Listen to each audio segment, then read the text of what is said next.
তো hello guys, আমি কাজের মধ্যে একটু ফ্রি ছিলাম, তাই ভিডিওটা বানিয়ে নিলাম। একটা টাইসের বর্ডারের কোনা কেটে ডিজাইনটা করলাম মিলিয়ে।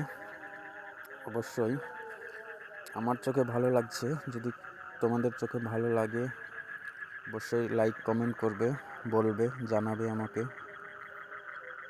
তো দেখতে থাকো, খুবই সুন্দরভাবে এই ওয়ালের টাইলসগুলো লাগিয়েছি এবং বর্ডারটাও লাগাচ্ছি মিলিয়ে। আমার এই ভিডিওতে কোনো গান মিউজিক নেই, খালি নিজের ভয়েস দিয়ে ভিডিও করা। যদি ভালো লেগে থাকে অবশ্যই লাইক কমেন্ট শেয়ার করবে, আর সঙ্গে থাকবে, পাশে থাকবে, একটু সাপোর্ট করবে।